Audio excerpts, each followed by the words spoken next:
اسی طرح میں ان لوگوں سے بھی کہنا چاہتا ہوں جو ڈاکٹر ذاکر نائک کے خلاف آواز اٹھا رہے تھے اور چیخ رہے تھے، میں ان سے کہنا چاہتا ہوں آپ کی چیخیں اس وقت کیوں خاموش ہے؟ آپ کیوں گونگے بن گئے جب بے گناہ لڑکیوں کے ساتھ یہ زیادتیاں ہو رہی ہیں؟ پنجاب میں حالیہ واقعے نے ہمارے معاشرے کے گہرائیوں کو جھنجھوڑ دیا ہے۔ ایک لڑکی کے ساتھ ہونے والی زیادتی نے یہ سوال اٹھایا ہے کہ کیا ہم واقعی ایک اسلامی ملک میں رہ رہے ہیں؟ افسوس کے ساتھ کہنا پڑتا ہے کہ ہم صرف اسلام کا نام لیتے ہیں مگر اس کے حقیقی اصولوں پر عمل نہیں کرتے۔ ہماری مقدس تعلیمات ہمیں یہ سکھاتی ہے کہ انصاف، عزت اور احترام کو مقدم رکھے،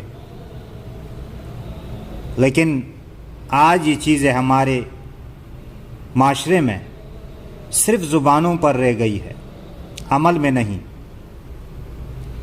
یہ وہی ہو رہا ہے جس کے بارے میں رسول اکرم صلی اللہ علیہ وسلم کی حدیث میں آیا ہے کہ ایک وقت آئے گا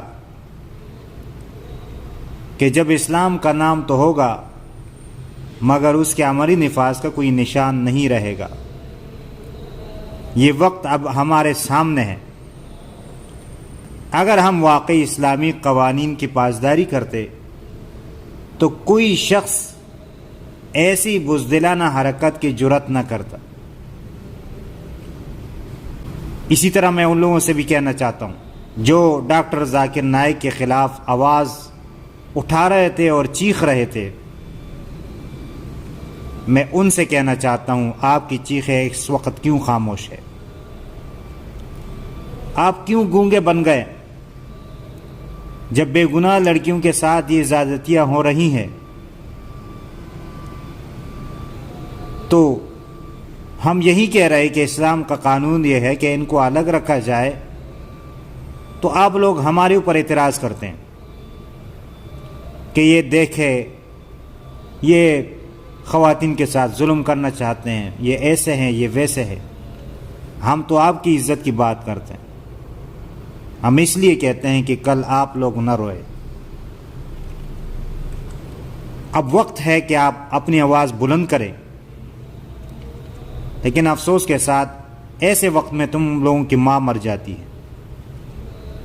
یاد رکھیں یہ ذاتی مفاد کی بات نہیں ہے بلکہ یہ ہمارے معاشرے کی عزت اور سالمیت کی بات ہے۔ ہمیں یہ سمجھنا ہوگا کہ ہم صرف ایک ملک اور اس کے لیے صرف اسلامی شناخت کافی نہیں ہے بلکہ اس کی بنیادوں کو مضبوط بنانا ضروری ہے۔ ہمیں مل کر کام کرنا ہوگا تاکہ اسلام کی تعلیمات کو عملی طور پر نافذ کیا جا سکے۔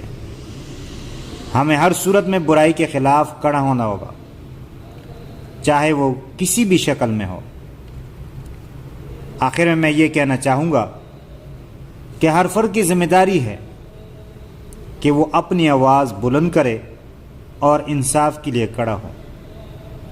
اگر ہم سب مل کر ایک مضبوط آواز بن جائے تو ان سب برائیوں کا خاتمہ ممکن ہے۔ اسلام ہمیں طاقت دیتا ہے کہ ہم اپنی اقدار کی حفاظت کریں اور ایک بہترین معاشرہ تشکیل دیں۔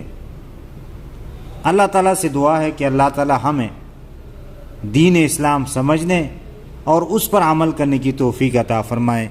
آمین ثم آمین یا رب العالمین۔